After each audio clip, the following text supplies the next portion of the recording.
Am I the only one who didn't celebrate International Women's Day yesterday? Am I the only one that's here contemplating the start of this quote unquote day to celebrate women and what really is the reason behind us having a day specifically for women? And asking myself, is there a day for men? Because, of course, the world is not one sided. And as much as I can understand and empathize with the women who would have had to fight to gain prominence and to gain a place at the table, I also look at the fact that when one gender is seen as quote unquote gender equality and gender rights, when my understanding of gender is that it's two, male and female. And so, as much as we big up women and as much as we acknowledge women, where are the men in all of this? Because I know that a woman cannot be without a man also being. And anytime we try to elevate one above the other, because the first was, I guess, subjected to years of oppression, then in and of itself, we start to marginalize the second one because we don't pay as much focus to that one. Yeah, a little bit confusing, I know. But my thoughts are really, you know, stuck in my head because I'm here thinking this thing about International Women's Day is somewhat out of whack, off center, something that I don't believe in. I don't believe in celebrating it. I believe in celebrating family. I believe in celebrating both genders, male and female. I believe in celebrating the importance of having good interpersonal relationship between man and woman versus having a strong woman, quote unquote independent woman. Another rhetoric that I think has been crafted and pushed down the throats of many women to believe that we can be independent, which I don't agree. I don't agree that women or men can be independent of each other. We were not created in that way. We were created to interconnect, to be mutually helping each other to gain prominence and to gain whatever it is that we have ambition for in life.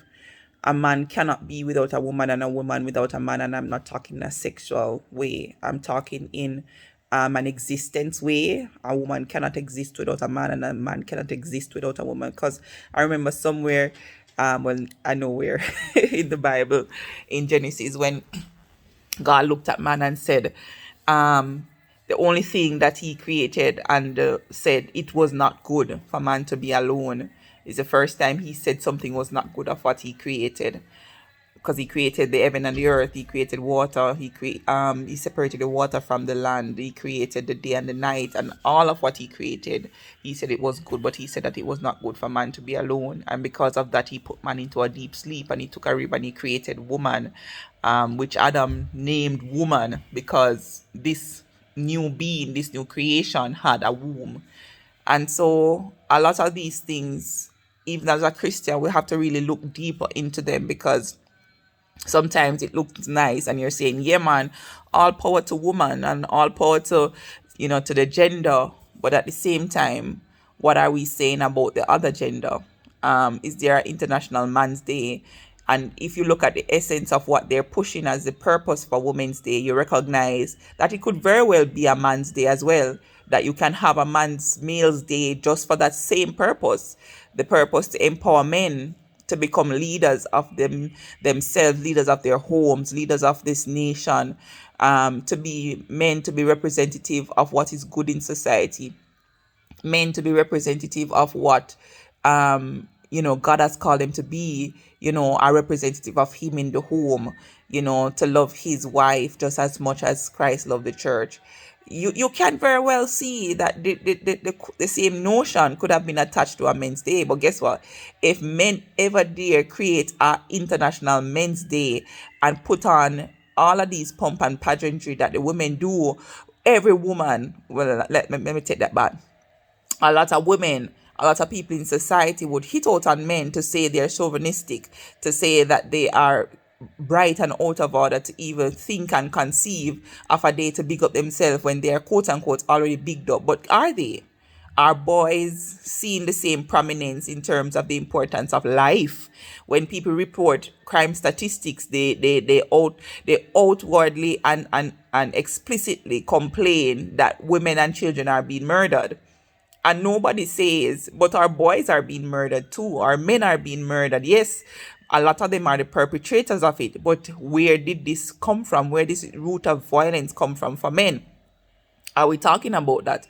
Are we talking about the fact that female-headed households are pervasive, and we lash out against that as women and we outcry? But are we not recognizing that a lot of women are the reasons and causes of this? Because we either, and I'm saying this as a female who also understands that I have a responsibility in selecting an appropriate partner to have sex with, because nowadays we women seem to forget that there are two persons, it takes two to tango. And so we have we have unprotected sex, we have these sexual interactions with men who are not worthy to be considered our husband, but guess what, they can be our sexual partner. And then we have these partners that we have sex with, we get pregnant, and guess what, this man never really wanted to have a child with us anyway, they're not seeing marriage, and so they leave. Or do we talk about these females who single-handedly made themselves into single mothers because they chase away the man? The man is not a husband material, so he can't be a father to my child, and because he's not my husband, he cannot father my child, and he cannot be seen around my child. And so I'm going to do as much as I can because he hurt me, he broke my heart. So I'm going to break his heart by keeping his children away from him.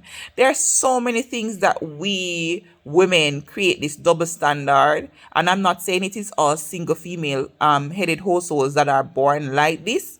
And I know I may get a lot of flack for this video, but it's just a lot of thoughts that come into me now that there are these instances.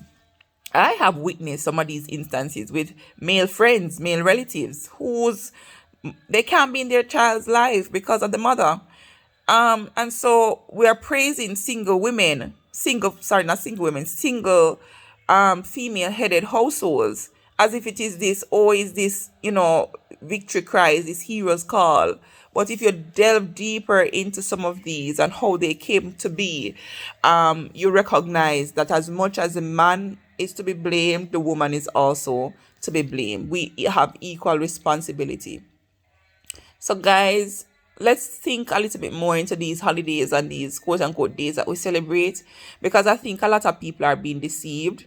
This feminine thing that has been pushed, this feminism that has been pushed to say that, it's an empowerment for women, it really isn't. It's a way to segregate and separate the men and the women from each other, to further divide the thing, to he against she and male against female, and to set us up in that way rather than to see us as a collective unit that has come together to support each other, to empower each other, to help each other to find our way in life.